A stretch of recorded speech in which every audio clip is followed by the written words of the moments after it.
বাচ্চারে বাঁচাইতে গিয়া ঘটিবাটি সব বেচলাম, শেষমেশ বাচ্চাটারেও হারাইলাম, পথেও বসলাম।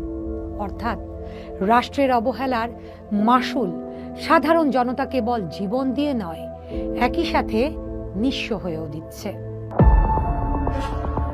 আমার কলিজার টুকরা সন্তান ঘুমিয়ে গেছে, আর ফিরবে না, কিংবা একদম নিঃস্ব হয়ে গেছি, বুক ফাইটা যায়। এই বক্তব্যগুলো কোনো সাধারণ বাক্য নয়।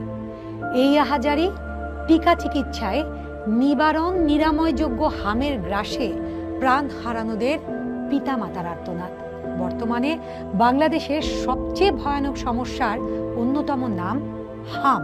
রাষ্ট্রের অপরিণামদর্শী সিদ্ধান্ত আর প্রায়োগিক অবহেলায় নির্মূলযোগ্য, প্রতিরোধযোগ্য এবং চিকিৎসাযোগ্য হাম হয়ে উঠেছে প্রাণঘাতী মহামারী। আর সেই প্রাণঘাতী রোগের চিকিৎসা করাতে গিয়ে নিঃস্ব হচ্ছেন অভিভাবকরা। গুরুতর এই সংকট নিয়ে রাষ্ট্র অনেকটাই নির্বিকার, যেন ঘাতক হামে প্রাণ হারানোর স্বজনদের হাহাকার কানেই পৌঁছয় না নীতি নির্ধারকদের। গণমাধ্যমে যেসব খবর আসছে তার মধ্যে প্রথম আলোর সরেজমিন প্রতিবেদন বলছে 2026 সালের শুরু থেকে দেশের বিভিন্ন প্রান্তে, বিশেষ করে দুর্গম ও অবহেলিত জনপদগুলোতে হামের সংক্রমণ দাবানলের মতো ছড়িয়ে পড়ে। কিন্তু প্রশ্ন হচ্ছে, কেন নিরাময়যোগ্য এই রোগ এত ভয়াবহ হয়ে উঠল? স্বাস্থ্য বিশেষজ্ঞদের মতে টিকাদান কর্মসূচির শৃঙ্খল ভেঙে পড়াই এর মূল কারণ। বিগত কয়েক বছরে রাষ্ট্রের তথাকথিত সাফল্যের আড়ালে বিশাল সংখ্যক শিশু টিকার আওতার বাইরে থেকে গেছে।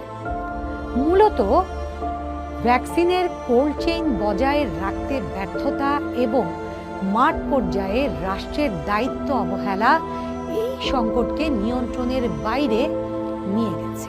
যেই হাম একসময় নিরাময়যোগ্য ছিল, তা আজ রাষ্ট্রের অব্যবস্থাপনায় জমদূত হয়ে দাঁড়িয়েছে। হামের ভয়ঙ্কর আক্রমণ এবং এই সংকটের সবচেয়ে করুণ দৃশ্য দেখা যায় হাসপাতালের বারান্দায়। হাম আক্রান্ত শিশুদের শরীরে যখন জটিল নিউমোনিয়া বা এনসেফালাইটিস দেখা দিচ্ছে, ঠিক তখনই বেরিয়ে পড়ছে সরকারি স্বাস্থ্য ব্যবস্থাপনার কঙ্কালসার রূপ। সরকারি হাসপাতালে নেই পর্যাপ্ত শয্যা, নেই জীবন রক্ষাকারী ওষুধের সরবরাহ।